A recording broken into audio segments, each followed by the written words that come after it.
ಪರವಾಗಿಲ್ಲ ಬಿಡಿ. ಕಿವಿ ಹತ್ರ ಇಟ್ಕೊಳ್ಳಿ.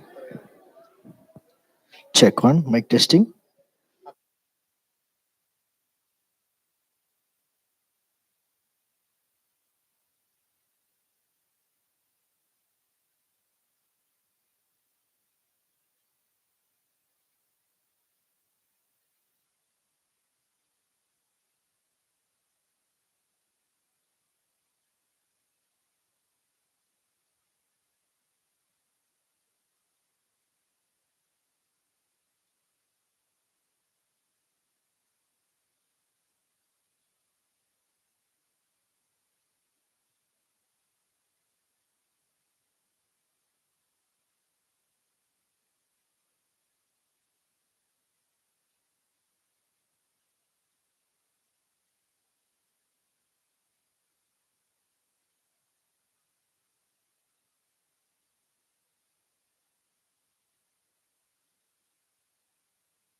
Welcome back, everybody. I hope you enjoyed Anju's tea and coffee. We all love her sabudana vada for those of us who've been to Rangashankara. My family and my kids grew up on Rangashankara sabudana vadas, but they are not available here. Maybe they will be available if you come to the public event on the 30th, which is at Infosys Science Foundation. Don't forget. That is a conversation with the director of the film Humans in the Loop, Aranya Sahai, and Professor Usha Raman from Central University of Hyderabad. So make a note of that as well. So I now have the pleasure to welcome Sundar once again to join us here. And we are going to have a very important and informative lecture today from a very, very leading voice on children and mental health, Dr. Shekhar Seshadri. So welcome, Sundar. I would like to request you to introduce Dr. Shekhar, and then we can have Dr. Shekhar on the stage.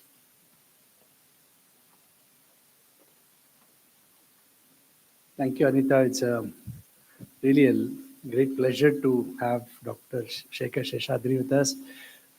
He is also one whom came into our orbit many, many years ago, just as much as I was talking about many of the people at NIMHANS. So we had a wonderful colleague, Dr. Professor Kapoor, very well-known psychiatrist. And it was during those discussions with Kapoor and his colleagues that we met Shekhar there. And one of the most influential voices in not just in Bangalore, but around the country. As I'm sure all of you know, he's a very well-known child psychiatrist with over 4 decades of service in clinical, academic, and community mental health. He was the senior professor and head of the Department of Child and Adolescent Psychiatry, Dean of the Behavioral Sciences Division, and Director of NIMHANS, where his work also involved national discourse policy and law on child and youth mental health. He has worked extensively with childcare institutions, educators, and service providers across India and South Asia, addressing childhood trauma, gender and sexuality, and life skills education. And not just that, he is also a wonderful musician. I've had the pleasure of listening to his Sarjapur blues. He sings beautifully, plays guitar very well. So it's an added pleasure to have you here as representing a combination of science and art, theater, music, and he uses these creative methodologies in psychosocial interventions for children and adolescents. He has served as an advisor to SAMVAD, the flagship national initiative of the Ministry of Women and Child Development, Government of India, and is currently Professor of Health at the Azim Premji Foundation, where he continues his advocacy for inclusive, rights-based, and community-grounded mental health initiatives. In our earlier session, I was just reminding us about, the very important idea of Ambedkar's idea of Maitri, and that spirit of Maitri, which I think Shekhar embodies so well. I welcome him to deliver this talk.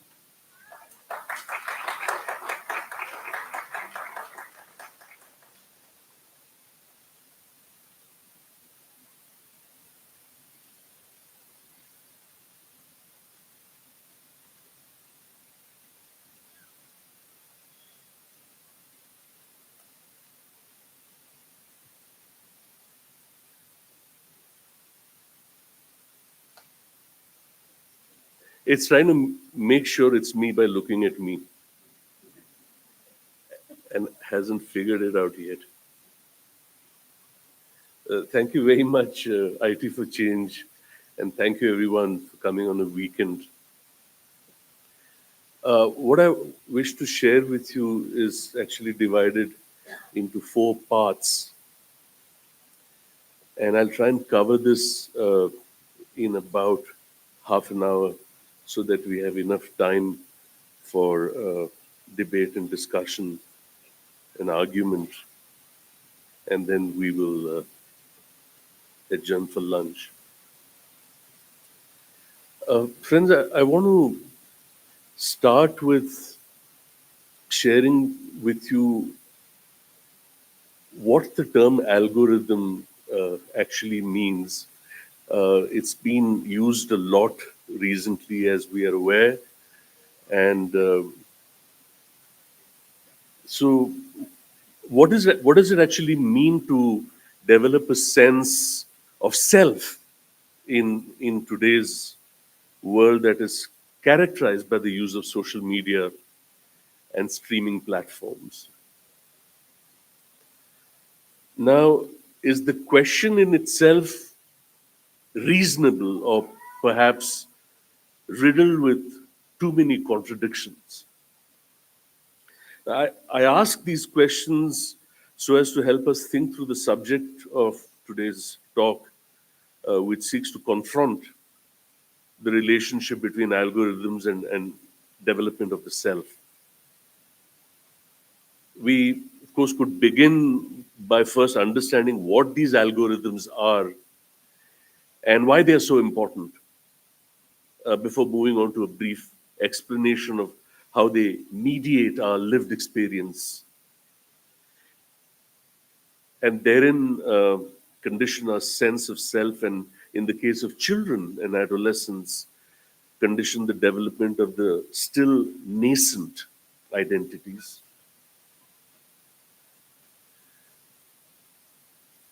First, it is important to acknowledge that algorithms are not coterminous with social media, streaming, or commercial platforms.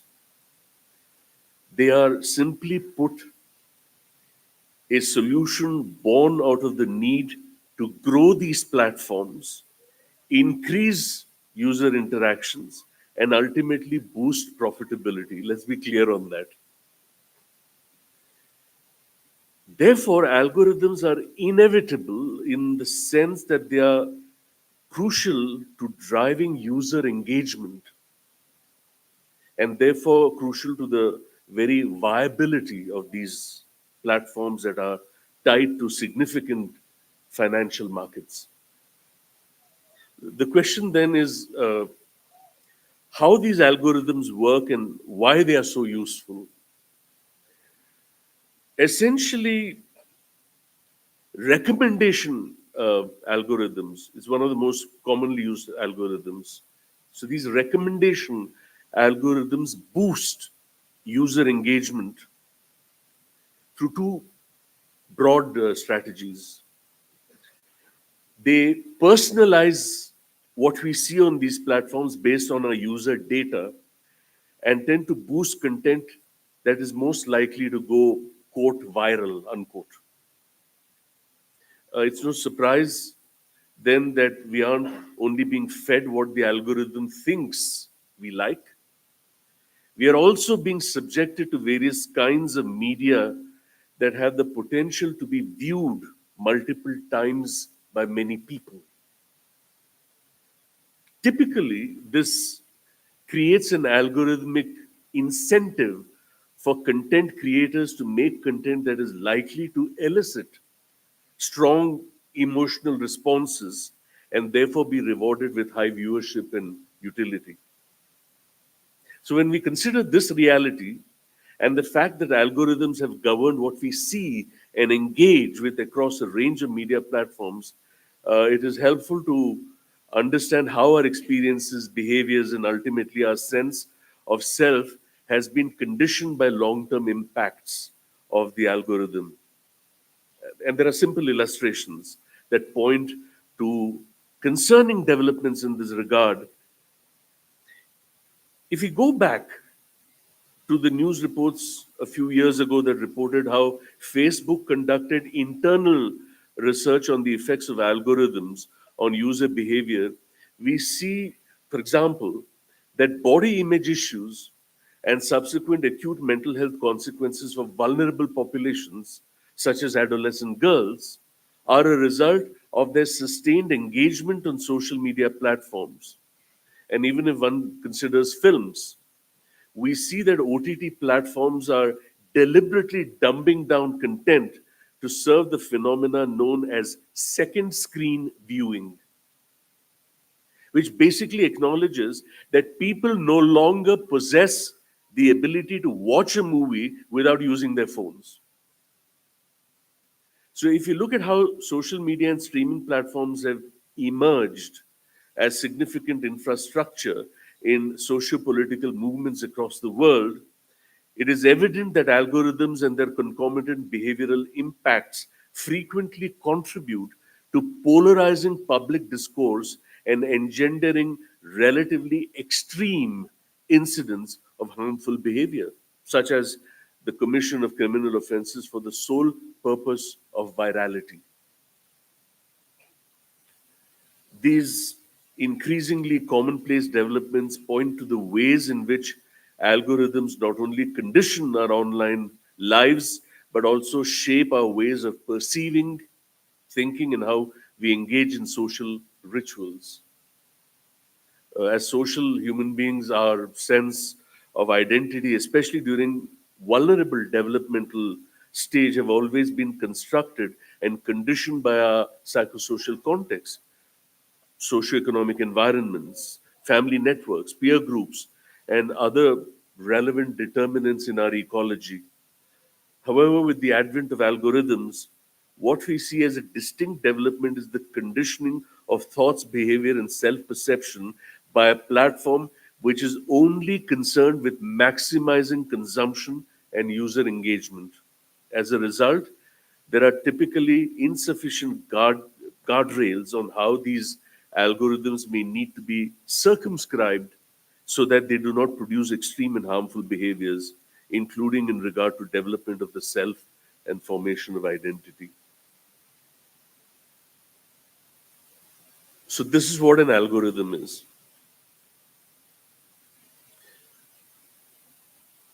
I'm a music, theater, and film addict. I watch about 2 or 3 films a day. Don't ask me when. Jim Carrey is a favorite of mine. Much before this debate on identity and algorithm started in 1998, Jim Carrey acted in a film called The Truman Show. It was about a man whose entire life is filmed quickly, and it came to embody a new age of reality television. So there is a correspondent in BBC, Emily Maskell, who sort of wrote a feature on this phenomena, which is also known as the Truman phenomena. Now, this film is kind of a satirical sci-fi psychological comedy drama, so says Emily Maskell. It's about a man living in a fabricated reality concocted by TV producers, and it made quite an impact on its release, but no one knew how prescient it would be.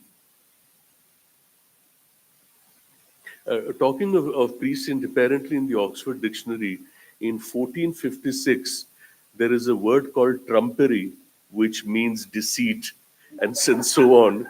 And how prescient, how did they know? How did they predict the future so far back?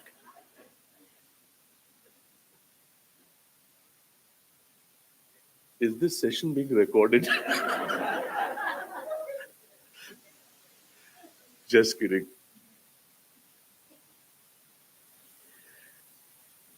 But no one knew how prescient this film would be.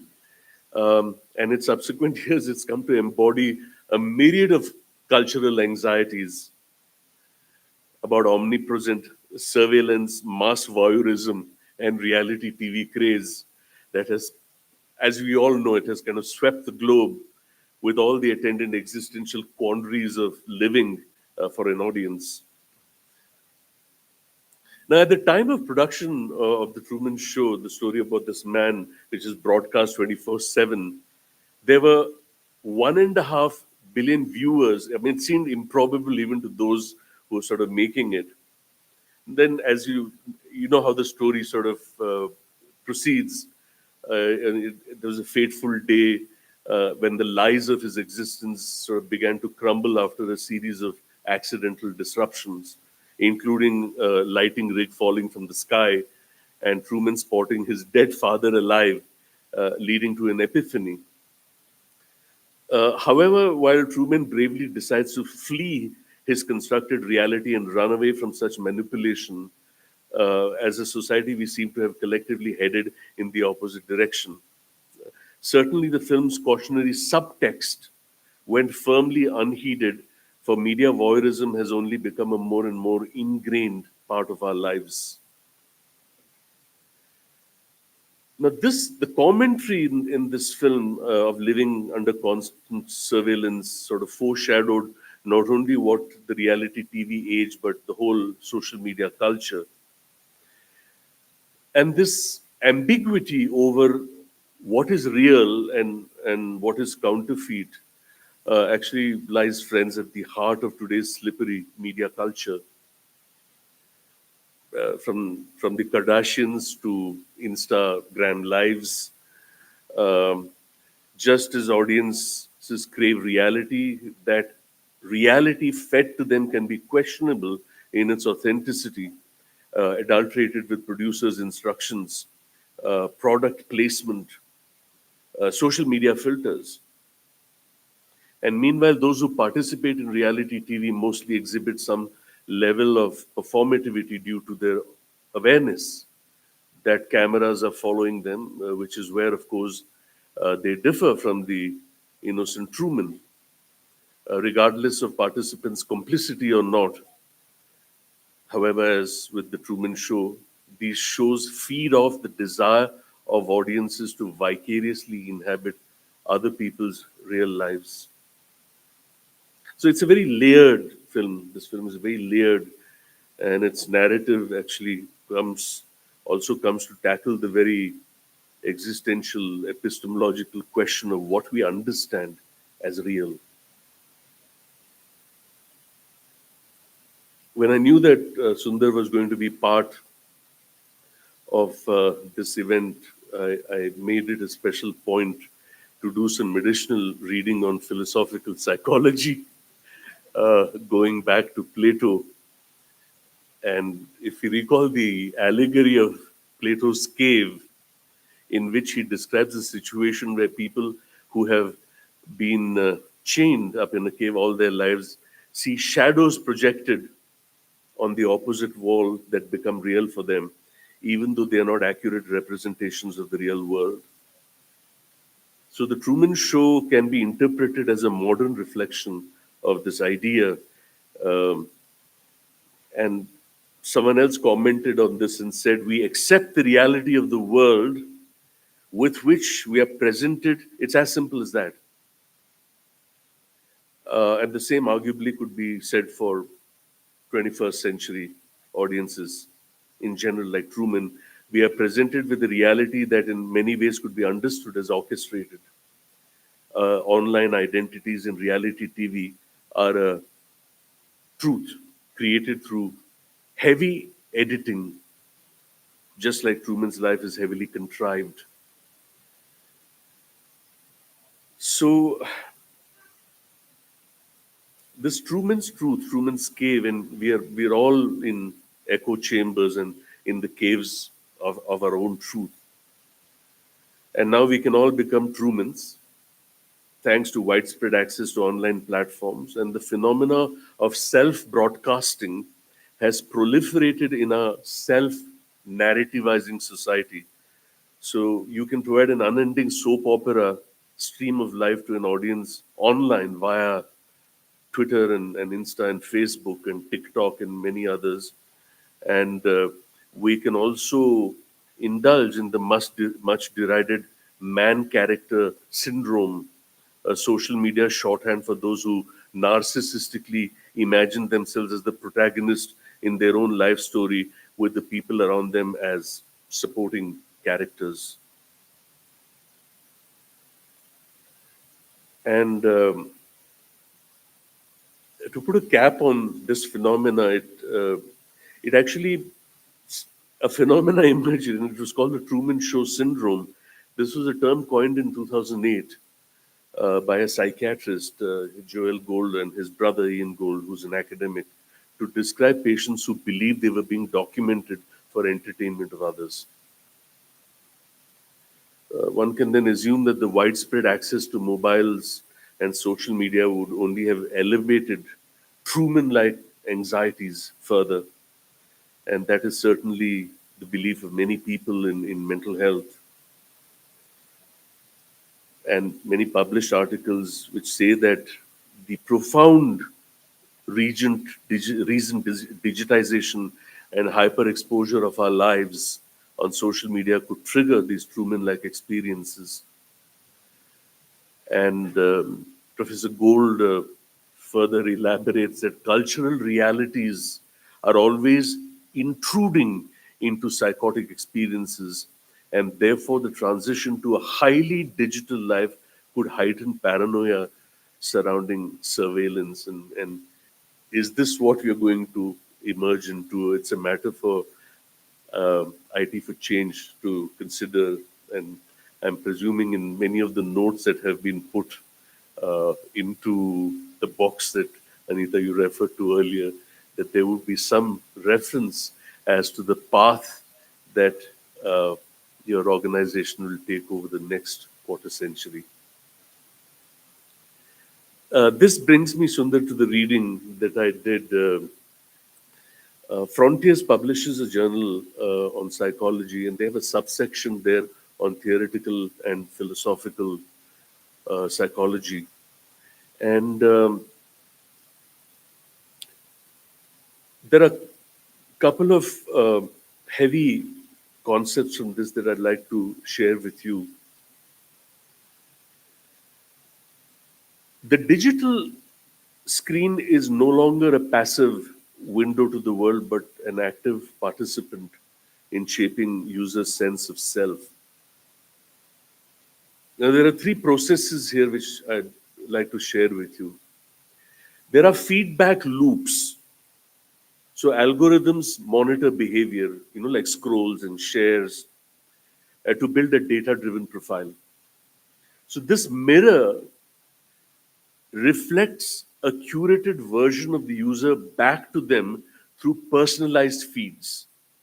And this can trap individuals into echo chambers of self-perception where certain aspects of their identity are constantly reinforced while others are neglected. So there are feedback loops. Then there are idealized portrayals.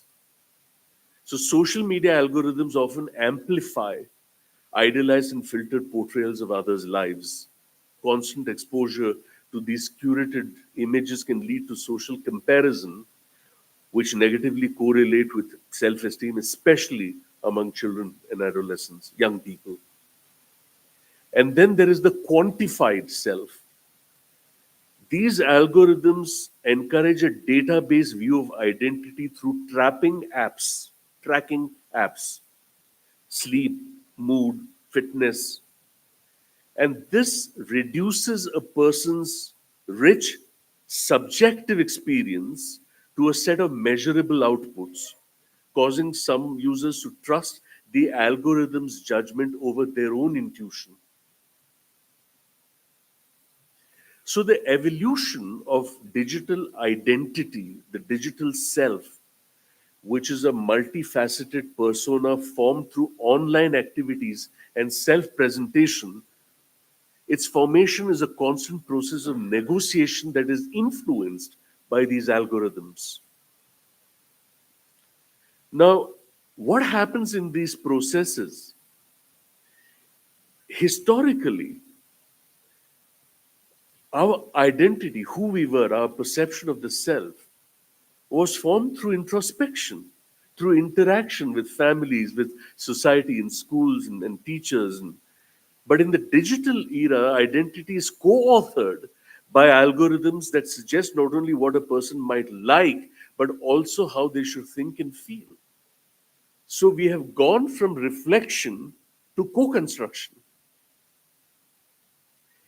And when you take platforms like Insta or LinkedIn, you take the prompts which users engage in impression management and crafting different personas to different audiences, the kind of tension that it causes between presenting an ideal or a tactical self and maintaining an authentic representation is the second process. We've gone from authenticity to curation. And then, of course, there's the illusion of choice. By personalizing content, algorithms can create an illusion that preferences are inevitable, even if they were actively constructed by the algorithm. And this can lead to cognitive entrenchment, where users perceive their preferences as predetermined rather than chosen. And this has critical implications as far as the self and identity is concerned. They have profound effects that raise ethical and psychological questions. The erosion of agency.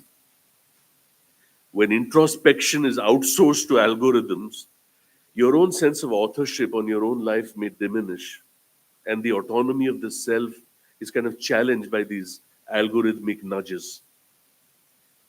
Then there is algorithmic literacy, which, to counteract the passive exposure to algorithms, individuals must become more aware of how these systems function.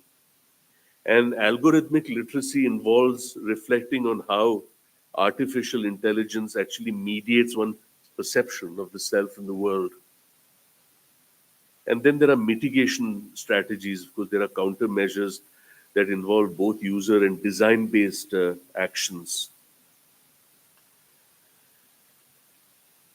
And this actually brought me to this very interesting paper. Sundar. It came from Kerala, surprisingly, and that too from a department of computer application in an autonomous college in a little place called Kuttikannam. And the paper is entitled The Algorithmic Self, How AI is Reshaping Human Identity, Introspection and Agency. And it was in the Theoretical and Philosophical Psychology subsection of Frontiers. And Gina Joseph, who wrote the paper,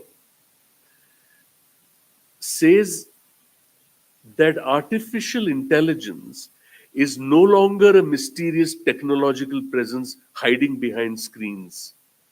It is intertwined with the most intimate dimensions of who we are, from playlists on Spotify to language model generated replies, personalized news feeds to track self-tracking well-being apps.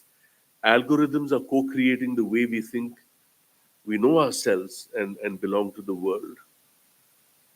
So the hypothesis or the thesis is that the algorithmic self refers to a form of digitally mediated identity in which personal awareness, preferences, and even emotional patterns are shaped through continuous feedback from AI systems. So it is not merely self-reflected in technology, but co-constructed by it. Now, this has led to serious concerns. I think many of you are aware that no matter how advanced artificial intelligence may be, and artificial intelligence has gone beyond text to actually recognize tones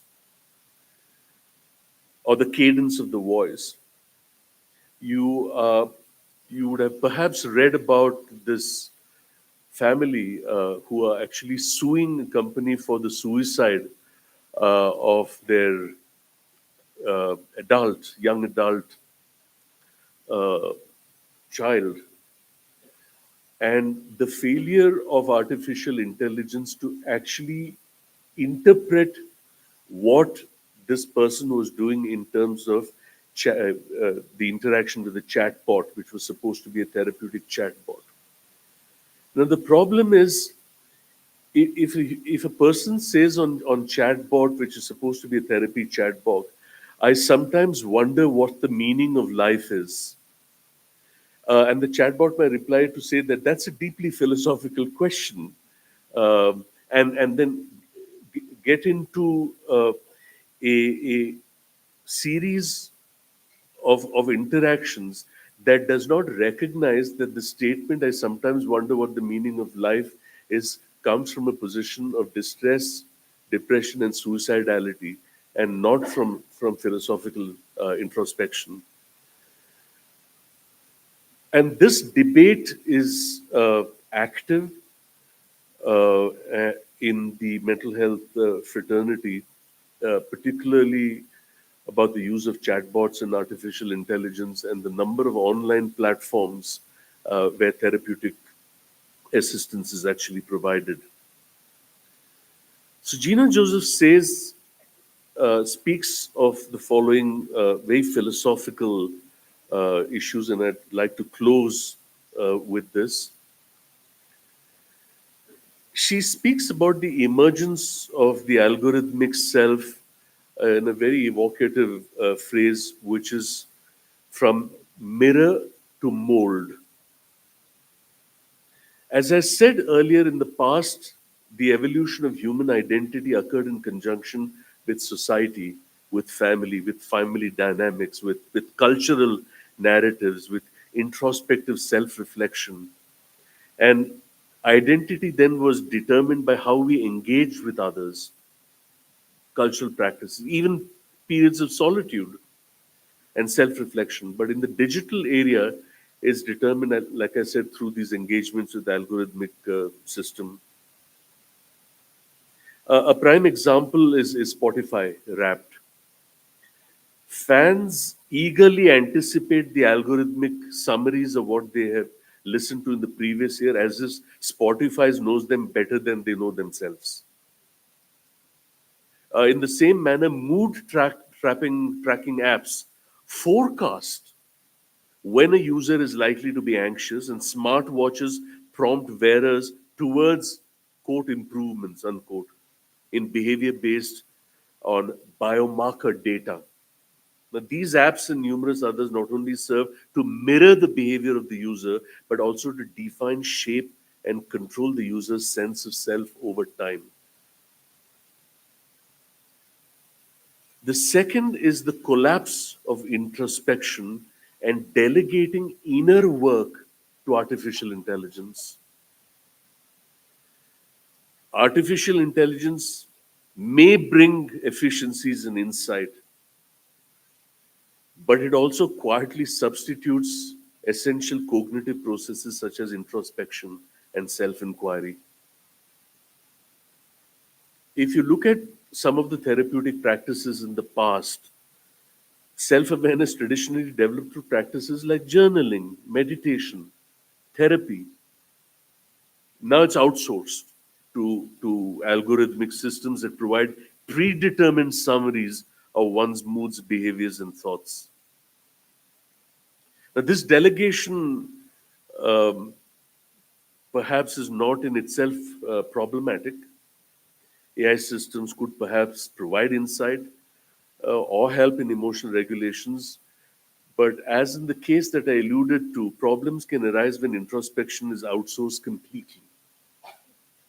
And how does one calibrate, monitor, exercise, vigilance, particularly where children are concerned?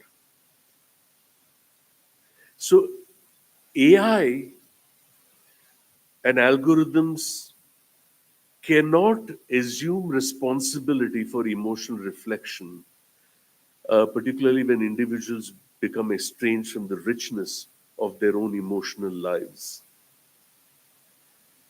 And the whole interpretation of the nuances in the capture of these lived experiences has, at the current point of time, not found its place in the advancements that have occurred in algorithm-driven artificial intelligence. For those of you who are interested, on 7th of November, in this place, there's going to be a book release on a book called Homecoming. It's 11 narratives of women who've dealt with mental health issues or have been carers in mental health issues to really understand what lived experience actually means. And the problem with machine learning and large machine learning lies in a position that I have particularly articulated over the last many years that the assumption or the idea that knowledge emanates from double-blind, placebo-controlled, randomized controlled trials is poverty of epistemology because it misses out on the subjectivity of lived experience of people.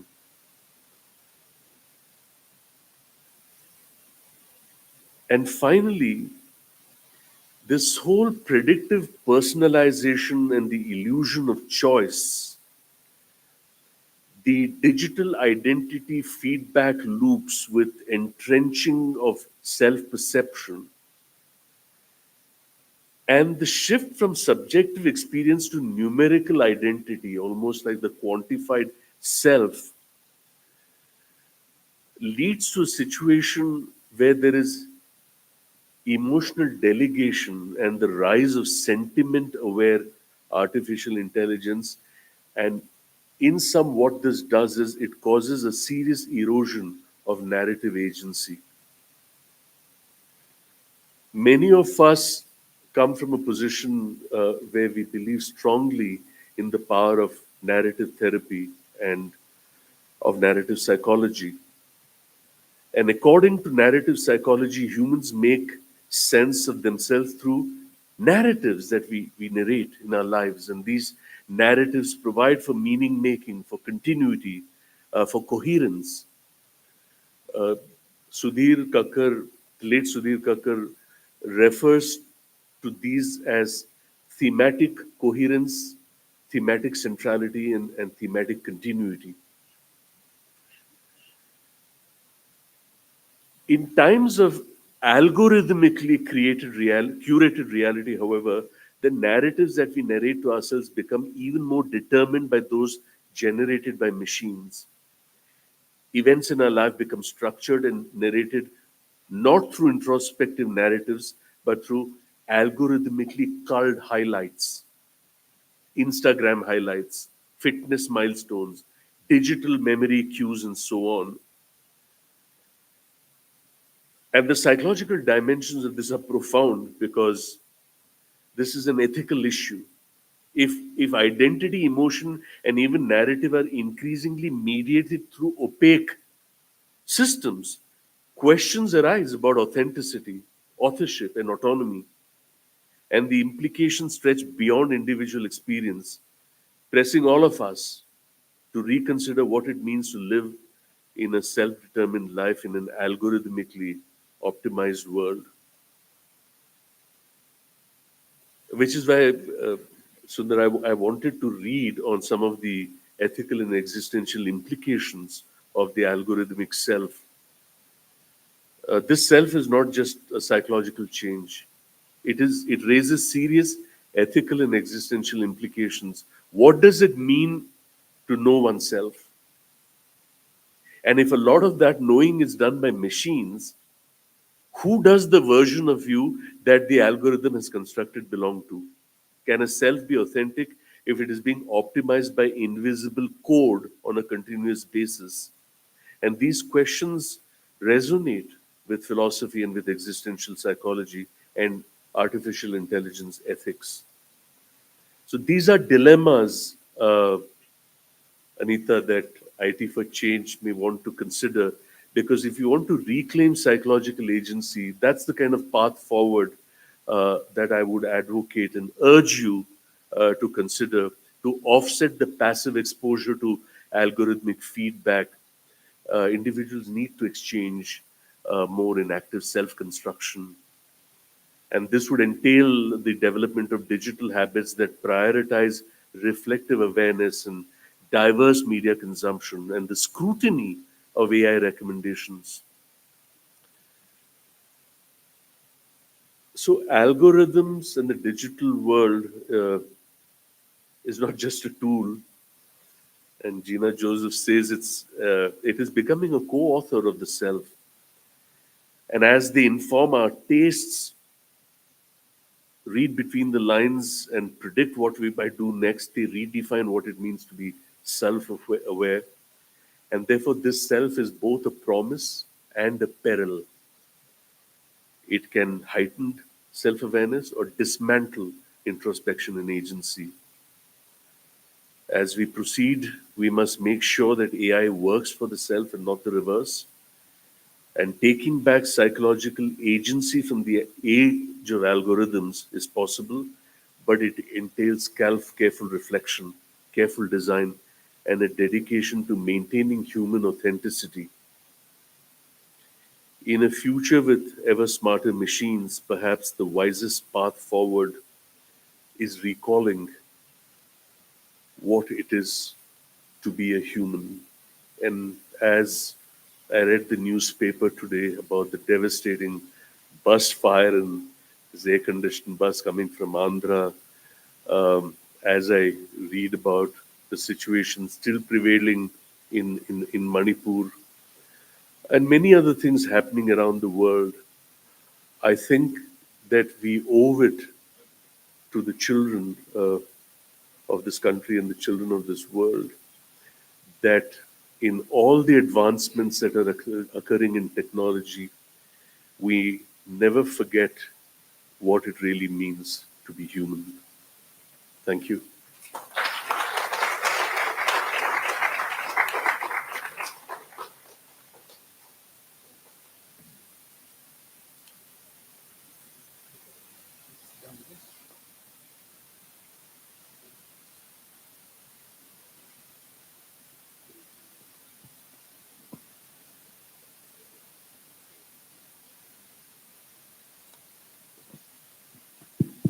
Thank you. Thank you, Shekhar. That was really a lot of very important points for us to think about. I'm sure you have, I mean, these are topics where I'm sure all of you have been thinking about a lot. Because now the question of technology, unlike earlier times, has entered into our houses. It's entered into grandmother's hands. It's entered into children's hands. And everybody has an opinion or thought about it. Right? So, unlike an earlier era of technology where it was still specialized in some sense, you did not know what the factories were, how you built a rocket. Because, you know, they were big machines which you saw as representative of some social change, but you were just users of it in a very, far away sense. But whereas with these technologies, they become so much a part of your day-to-day actions. They become so much a part of your own constructions about it and your own engagement with it. So, I think Shekhar has been pointing out some very important specific points, and I just want to highlight a couple of them. One of them is, of course, the question of, the point he ended with, which is such an important question. It is also the central question, I think, for the modern world. And without wanting to hijack that question into philosophy, because philosophy's fundamental preoccupation is the definition of what is it to be human, I think that question is now outside disciplinary concerns. It's not only philosophy or psychology which can say, we want to define what is human, because it has become such a deep and troubling question, whether it's from politics, from arts, from day-to-day life, from everyday life. What is it to be human? What should we expect of ourselves if we want to call ourselves as human, if we want to understand ourselves as human? So one of the things in the context of technology, at least historically, was the fact that humans always had control over these technologies. And we thought that, okay, whatever it is that we built the machine, we run the machines. But in the context of today's digital technologies leading up to AI, the question is, what Shekhar was asking about agencies, the question is, who really controls it? Who is the agent in these technologies?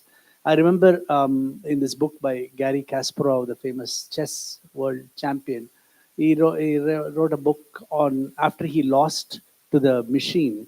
He then writes the first time he played against the machine, he said that we can beat machines, not a big deal. And the second time he lost, he recognized, and as he writes, he says, I now recognize that there's no hope of humans playing machines. So he actually gives up. And not only him, the whole chess training, the very idea of chess changed radically after that. The point was that what he was trying to say is, what he was trying to point out is that, he mentions in his book later on, what he says is, look, we should let go of the menial mental tasks. And this is the point he was pointing, coming to. What is a menial mental task? If our early technologies were about menial physical tasks, I don't want to wash vessels, I don't want to wash clothes. So washing machine was a very big technological invention. The movement across, so railways was seen as a major social change, a technological instrument which allowed you to travel far off distances and so on. And when Kasparov was talking about these digital machines, he's talking about why should we remember? So he's saying, what are the menial machine tasks which the computer is going to do? It's going to remember all questions of recollection and memory. So that to the extent that earlier we knew what the telephone numbers were. I knew what my telephone number was. You knew other people's addresses. You knew where to go, how to go. And if you let that subcontracted, lose that agency of wanting to think that you have some, it's part of being human to know what it is, then you also give up at every step the most important basic cognitive human capacities. I'm not even coming to the emotional, that's the most crucial point he talked about. That is the cognitive capacity of what it is to know. So I won't be surprised if in a few years from now, if I want to remember what my name is, I'm going to look at my phone. Because I don't know what my address is. I don't know how to go from one place to another, what my phone number is. So this point that what AI and others have been, these kinds of technologies are producing is not just about cognitive capacities, which could include reading, writing. So as educationists have been pointing out for a very long time, the impact it has had on children's learning and capacity to read, write, do mathematics, and so on. But if you look at it, as what Shekhar was pointing out, in the emotional domain, then it raises very, very different questions about what is it to be a human at all. What kind of, it's very ironical to me, and I'll just stop with a couple of these points. It's very ironical that in a world which we characterize this world today as being highly individualistic. That highly individualistic in the sense, I remember one of my friends who teaches at IIT Delhi was telling me that in his class now, post-COVID, he still has to do hybrid mode. And I asked him, why haven't they removed the hybrid mode? And he said, no, apparently the institution agreed to students' demands that students, you won't believe what they said. The students say that they cannot handle sitting in a classroom with others. So it's the duty of the institute to teach them, but they cannot ask them to sit in a class with others because they feel they can't handle it. It is psychologically disturbing for them. This is what we have reduced this idea of social interaction to. And I think the very interesting point which comes from what Shekhar was pointing out is, on the one hand, this is extreme individuality. We are hiding inside our phones. It has become so difficult that the phone has become our universe to such an extent that it's so difficult to talk to people because people are actually boring. People don't listen to what you say. People don't always follow what you want. They react to you. A phone, I can do what I want. I play a movie, I close it, I fast forward it. I know a person who watches a film in 1.5 speed. And the first time I heard it, I said, my God, why would, because that's the way you think we have control over the world, and we can't do that with people. But the point he was pointing about, like the social media, is that in such an individualized world, or presumably individualized world, we are so dependent on social. The invisible social is ordering us so deeply in terms of likes and so on, that it has completely changed who we are. So I think this is really an invitation to, ask ourselves, what is it to be human? And the final point I'll make in this, because it's something very close to my own work interest, and I think also to point out to others who may be interested in it, the growing interest in a discipline called sensory studies, that the recognition that to be human is to learn to engage with the body and the senses. And it is not a particular kind of a modern era which has emphasized the importance of the cognitive and the mind towards the body and the senses. So when you're giving me this example of the chatbot, with the suicide case, and For a psychiatrist or a psychotherapist who's sitting in front of a patient, when the patient says, "Oh, I don't know the meaning of life," for example, your cue to the meaning of that sentence is cued in with various other sensory capacities. I'm seeing them, I'm seeing their face. I can, there are various other cues about my sensory engagement with that person. AI is very smart, but where is the sensory engagement? How does the machine smell you? How does the machine see you, touch you? And when it is not able to do that, what kind of a mediation can it have? However fast it may draw wonderful pictures or solve mathematical problems.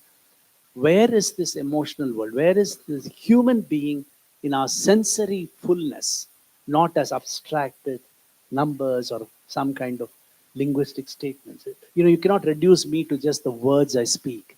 It's where I speak, how I sit, what I dress. Everything is the meaning of that sentence. So in such a case, really this is the fundamental challenge. And I'm sure that, it is only through such engagements, through, various groups, including what ITfC is doing, that, as you said, we can begin to start reflecting on being human in the era of AI and digital world. So I'll just stop you with these comments, which have been really deeply provoked by what you are saying, and open it up for any comments and questions you may have to the speaker. Good.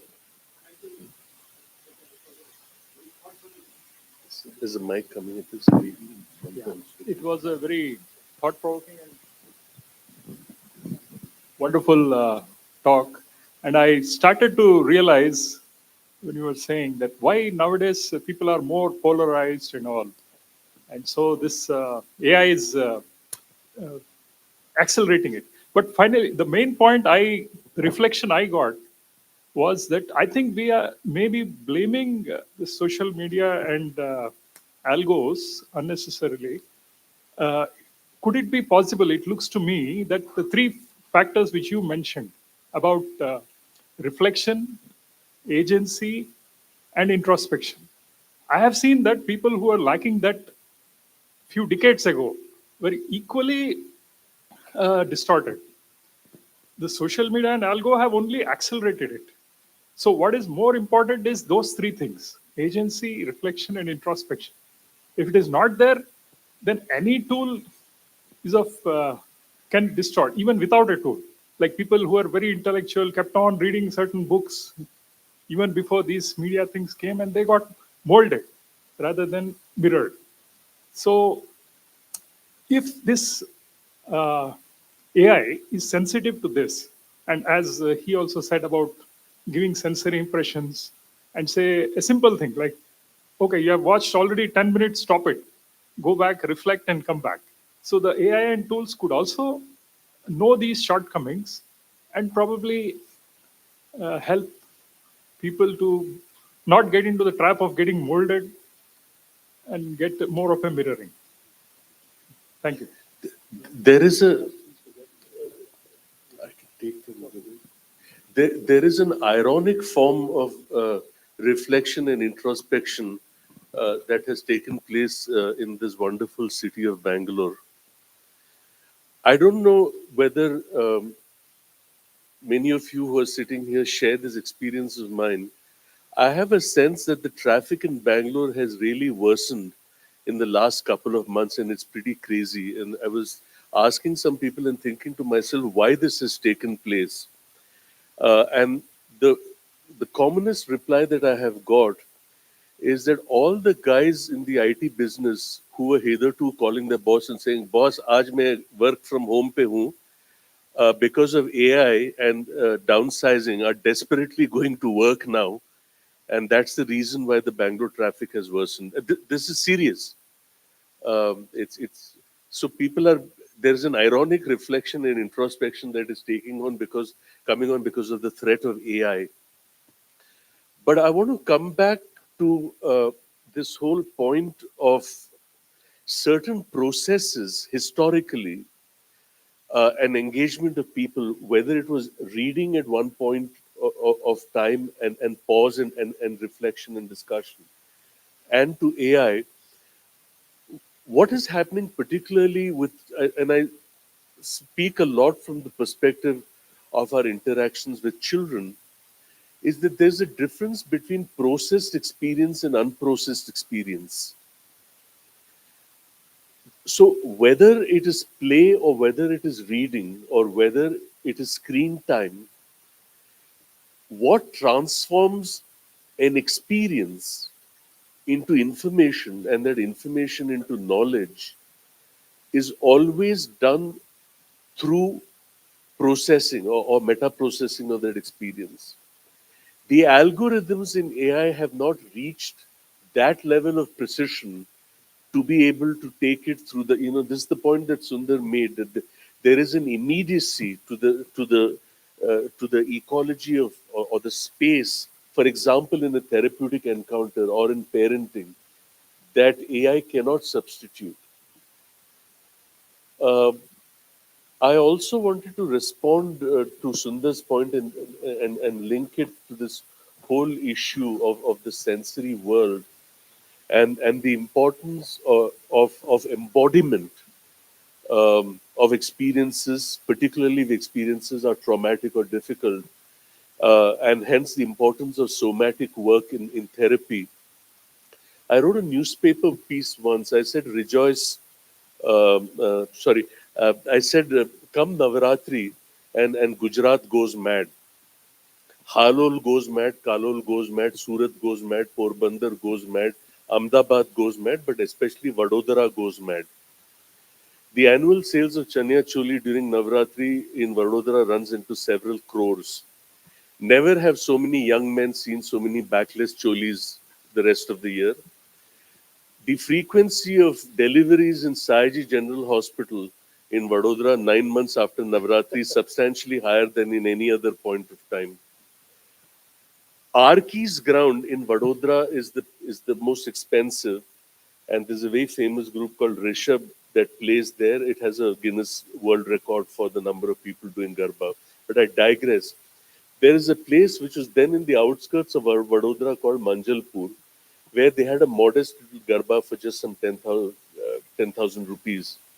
And there was this lady who would come every day, the first to come and the last to leave, and she would dance. And the rest of the 356 days, she led an oppressive life in a highly patriarchal family, with ghungat and all of that. But किसी की मजाल नहीं वो 9 दिन उसको रोके माँ अम्बा के नाम. She would dance.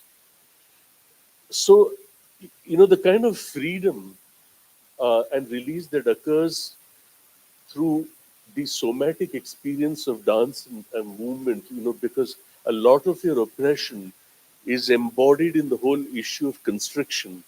No AI can provide you with this kind of experience that somatic therapies can actually provide. So that's what I wanted to say in response to. Okay, there have been many. I'll take 3 questions whose hand I saw. One person will start with, then Padma, and then Geeta.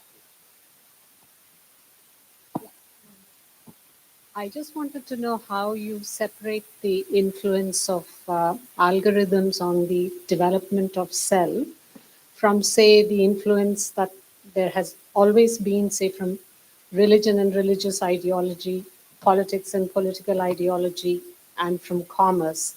Those things are already shaping the self. So how do you separate the influence of algorithms from that?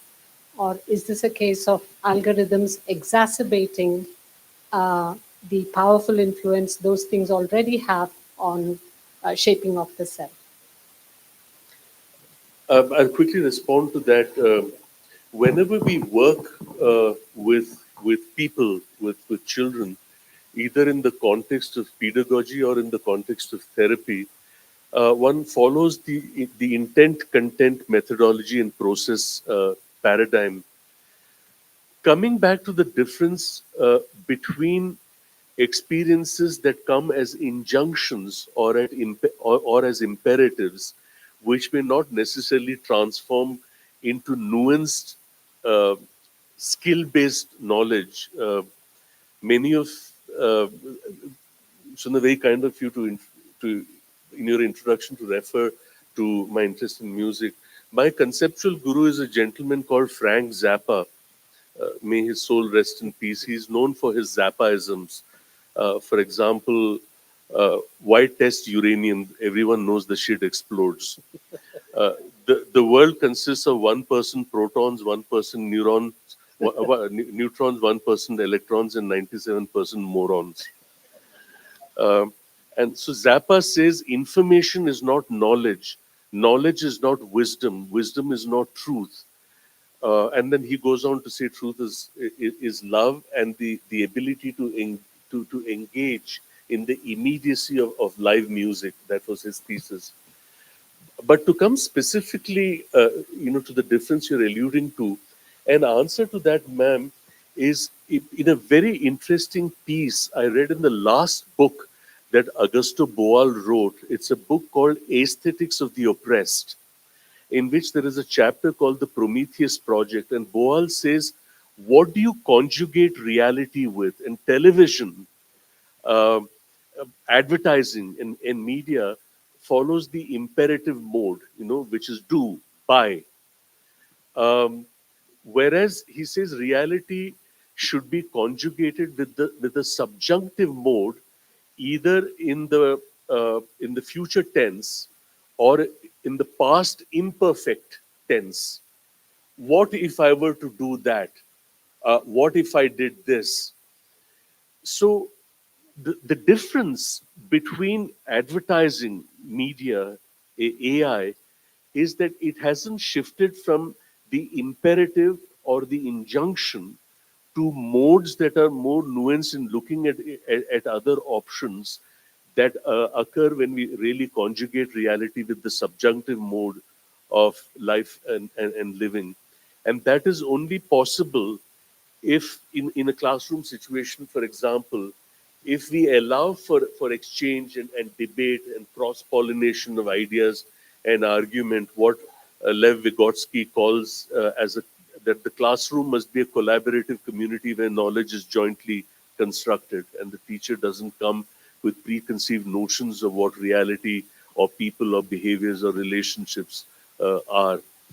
So that's essentially the difference that I'd like to share. Can I just add a quick point to this, because it comes back to a very important question when we talk about technology.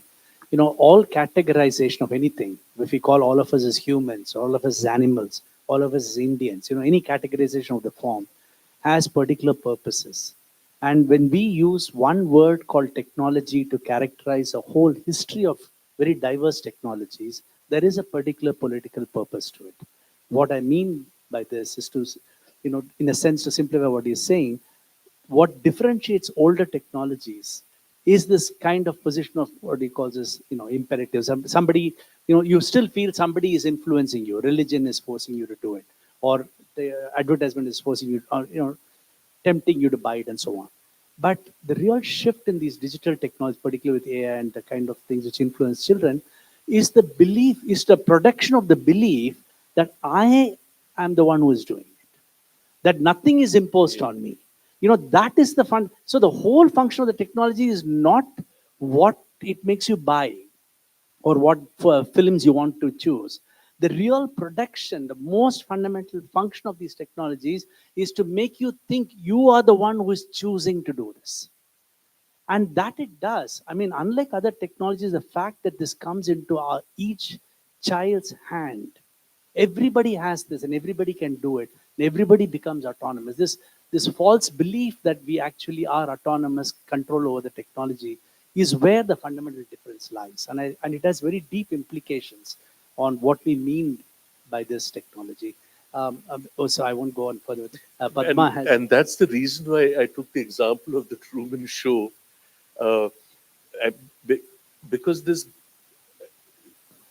current technology is subversive almost in an evil way, because it looks at every feed and everything you're looking at and very subtly and very cleverly modulates stuff so that you select more of it, giving you this illusion of autonomy, whereas actually it is not autonomous in that sense. It's an illusion. I was actually bothered by constantly referring to this technology as it, as if it is doing it. I want us to think about what is the human imagination behind which is producing this technology, and what are we going to name it? Who do we identify with producing this model of human behavior interaction, which has gone into building this technology? I mean, humans have built the technology with some notion of human interaction. Maybe it's conspiratorial, maybe it's towards benefiting humanity. So there is some human imagination which has led to developing these technologies, and I feel we should also begin to recognize and name it. Are we going to call it an engineering imagination, a capitalist imagination, a managerial imagination of human sociality, human intelligence? And I think if we can bring that also into the picture, we will have a better idea of what is it that we're working with. I mean, obviously, there seem to be competing notions of what it means to be human or how to enable us to be more human. So that was one point I wanted to ask us to think about. The second is also our response to this entry of this technology into our lives, along with the recognition that it's here to stay. So now, how shall we as humans deal with it? And I feel that in many of our responses, we are privileging a certain type of cognitive interaction, which is still very linguistic. When we draw on the need for critical thinking and so on, we are still privileging linguistic intelligence. And I wonder, whether we are losing other forms of human intelligence. We're talking about embodiment, but how do we, in an embodied way, achieve a critical relationship? Or does this critical relationship always have to be mediated linguistically? I think the one response to the first part, Padma, is the prevailing stuff on that, other than the fact that there are intelligent, creative, technologically savvy minds that are working and all this, the prevailing response to this is it's profit driven. These are big conglomerates, and that the whole idea is profit driven. This is the prevailing thesis. Uh, as far as the second question is concerned about the the privileging of certain skills and certain proclivities, and how the discussion today, and indeed the direction in which AI algorithms and technology is kind of going. IT for change, perhaps in your agenda, to look at some of these questions. And I was remiss when I read about the work that you do in not inquiring whether IT for change also does research. And I think if you indeed you do engage in research, the point that Padma raises are very important points to consider in research, and also the marriage of language with social phenomena. And when Sundar referred to numeracy and mathematics, I was reminded of this story. My father was great with words and with humor. And does AI possess humor? I'm not sure, or what kind of humor it possesses. So I remember my father distinctly telling me once that during the time of Noah and the Ark, he took two sets of each animal species and into this ark, and when the deluge was over, he told them, "Go forth and multiply." And all the animals went forth and multiplied except for these two snakes. And he asked them, "Why haven't you multiplied?" And they said, "We can't because we are adders." And but lo and behold, 2 years later, they had indeed multiplied. And he asked them, "But you said you were adders. How did you multiply?" They said, "We learned the log tables." So to really look at the nuance of knowledge, And I know of, Sundar's deep interest in how children construct knowledge, and the use, therefore, of these kind of precepts to really structure what the emerging pedagogies of the rest of the 21st century, in which direction education is going, which direction our interaction with our children is going, is something that we could consider. Yeah. Okay, I'll have a last question because I would like Geeta Sen. I'm sorry, I'm trying to keep time, and we'll continue the conversation over lunch, but we'll have a last comment. Thanks so much for this absolutely fascinating discussion. So I had two questions. The first one is, the Truman Show challenged our notion of what is real. Truman didn't know what was real, quote unquote. Now we are asking the question, not what is real, that's old hat, but what is human? Who are we? Who's the we that is supposed to know what is real and what is not real?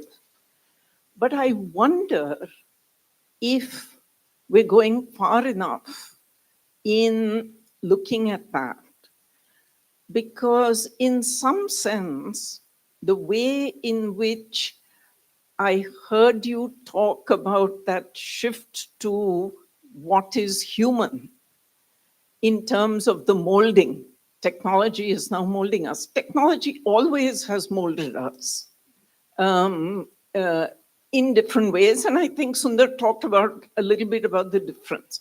But I wonder whether the difference is to move away from the individualized notion of human to what it is that is changing, which is our ability to be social beings. And I think you touched on that, Sundar, in saying everybody just is more comfortable with their phones than with the boring human being that they may have to interact with. And I wonder whether that is where the possibility of redemption is. Because this is a new industrial revolution. We're not going to be able to stop this thing that is going. But we need to be able to figure out how on earth we transcend it.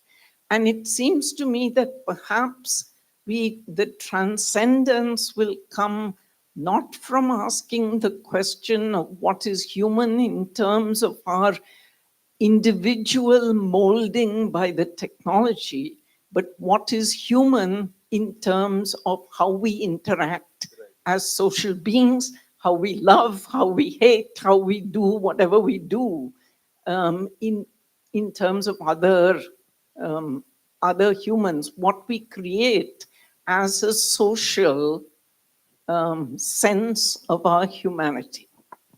I just wanted your comments, both of you on that. It's beautifully articulated, Geeta, and in mental health itself, the whole difference between the social self and the personal self, or more specifically, the relational self and self in relation to self, are aspects that we touch on in therapeutic practice, particularly for those who come with attachment dynamics, attachment injuries.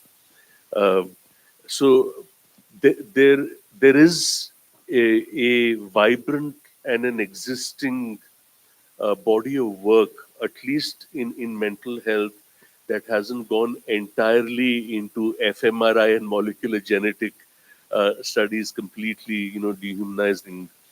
In fact, Dr. Jaswant Singh Neki is a very illustrious mental health professional of this country, also a Sahitya Academy Award winner. He was well known for his Punjabi poetry.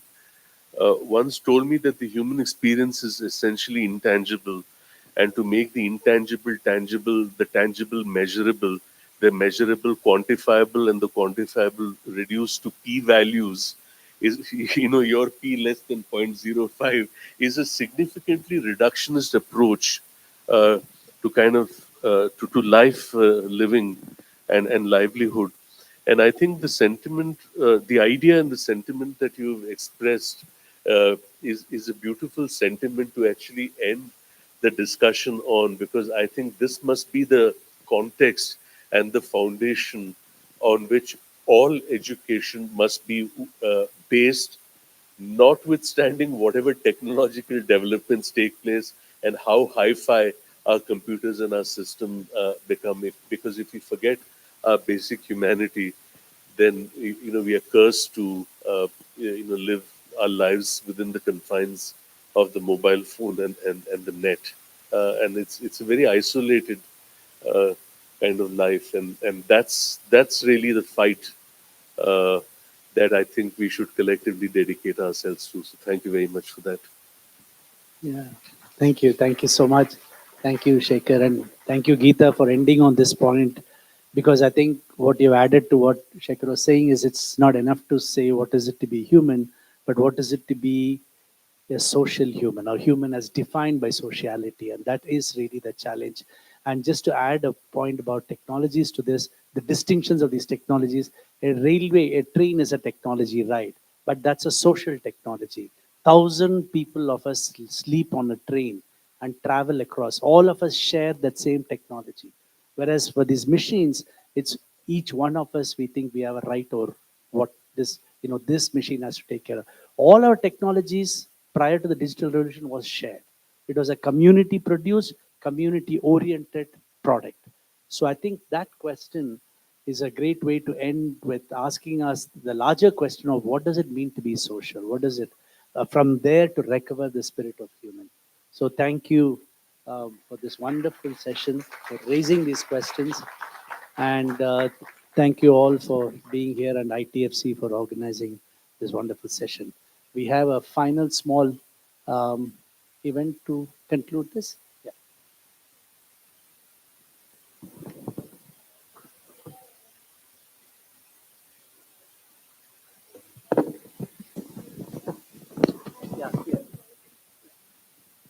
Thank you, Dr. Shekhar Seshadri and Sundar. I now invite Anita on the stage for the next segment.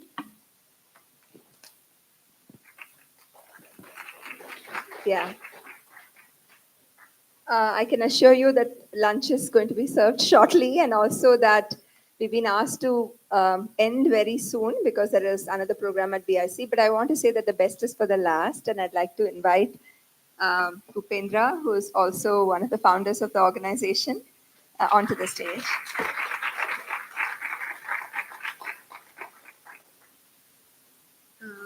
Just to say that this is a special segment. We've reserved the best for the last. There are two quick things. We started out in 2000, and as some of you who may have witnessed the IT for Change film in the first segment may have already seen, we were a group of development practitioners, academics, technology professionals, and we came together. And the intent was really, as IT for Change, to speak a language of transformation that could identify with the marginalized and their perspectives. Today, to commemorate the silver jubilee of this entity called IT for Change, we have put together a very special document. It's something that we conceived of a few months ago. It's a set of essays with contributions from several thought leaders in India. And these are scholars and practitioners who work to frame the digital through ideas of liberty, equality, fraternity, and justice, which has been resonating in this room since the morning. And of course, the world is all about data and AI, but of course, it seems like the questions of yesterday also remain. And therefore, what I'd like to do is to bring out the book here with everybody. And the central premise of this volume is that digital India, and it's called People's Digital India. And the central premise of the volume is that digital India is its people. So there is no digital India that is not its people. So it's their histories, their memories, and the technocentric ideas of a seamless, frictionless time travel cannot land us in meaningful digital futures. The friction that is India, the creative friction that is India, needs to be acknowledged for us to build digital India. And the essays engage with questions of power, inclusion, justice across multiple domains: law and governance, economy and infrastructure, gender and pedagogy, offering a nuanced and deeply contextual account of India's digital transformation. And together, they tell us that there is no digital India in that singular fashion, but a constellation of lived realities, contested meanings, and collective aspiration of different digital Indias. So what I'd like to do is yes, Upu, if you could kindly give one. They have ribbons. Okay. And one for you, Upendra, and for me. Yes.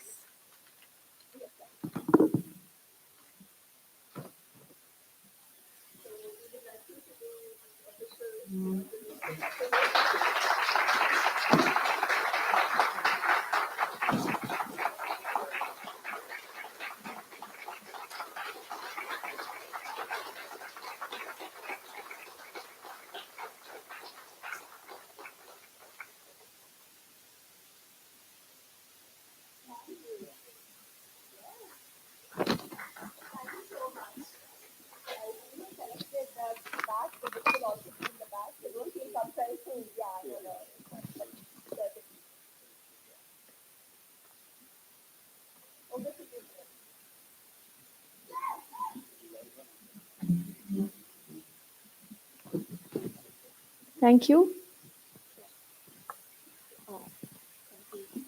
As we come to the end of today's program and we step into the future, continuing our legacy of work and finding new directions, we would like to showcase something very special for all of you.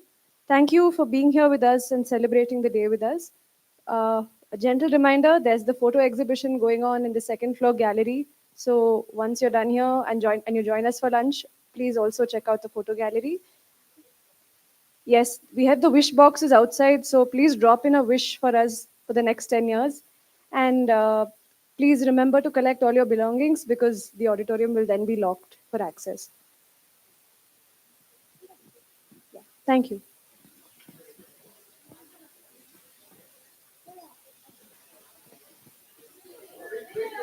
Yeah, please. Yeah, we are screening something very special as part of ending the program. So please stay for the next few minutes.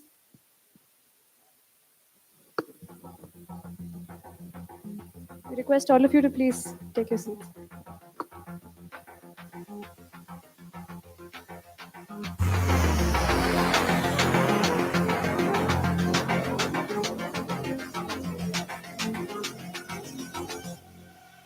ಹಲವು ಬಣ್ಣಗಳ teenage ಹೊಸ ಕನಸುಗಳಿಗೆ ಇದುವೇ stage.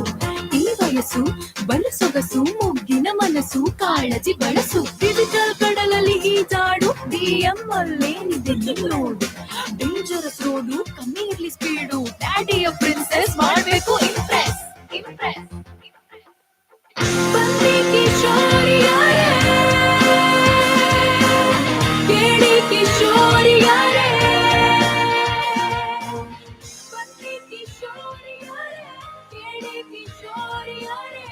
ಈ ಬದುಕು ತಮ್ಮದು, ನಮದಂಚಿಕೆ ಇರಬಾರದು. ಒಂದಾಗಿ ನಿಲ್ಲುವ,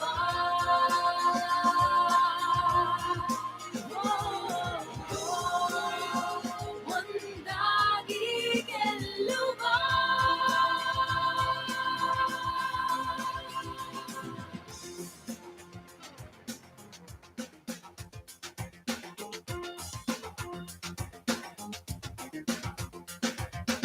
ಇಲ್ಲಿ ಹುಡುಗಿಯರೆಲ್ಲ ಫಳಫಳ, ಇವರ ರಂಗು ರೂಪು ಥಳಥಳ.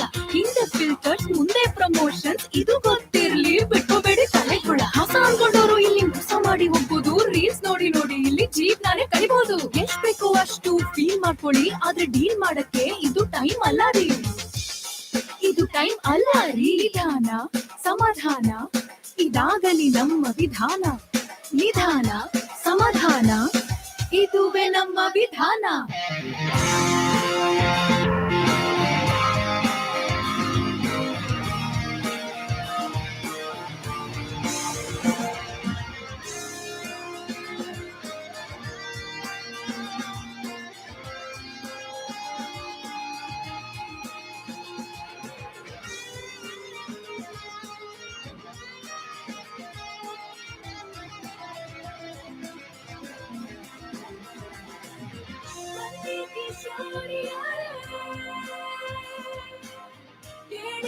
ಕಿಶೋರಿಯ ರೇ ಬನ್ನಿ ಕಿಶೋರಿಯ ರೇ ಕೇಳಿ ಕಿಶೋರಿಯ ರೇ ಬನ್ನಿ ಕಿಶೋರಿಯ ರೇ ಕೇಳಿ ಕಿಶೋರಿಯ ರೇ ಈ ಬದುಕು ನಂಬದು ನಮದಂಚಿಕೆ ಇರಬಾರದು ಒಂದಾಗಿ ನಿಲ್ಲುವ ಒಂದಾಗಿ ನಿಲ್ಲುವ ಒಂದಾಗಿ ಗೆಲ್ಲುವ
Very good.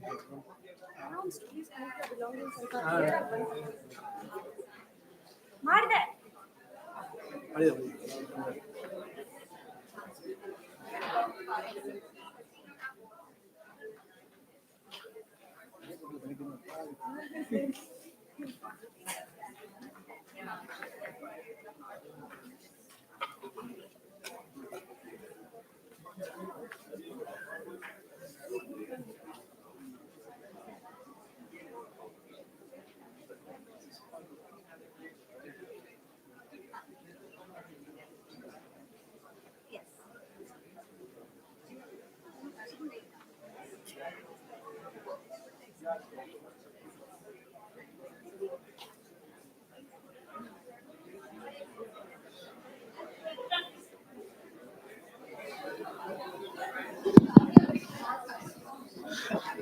Hello all, request is to please collect your bags and leave the auditorium. Please do collect your belongings before leaving the auditorium.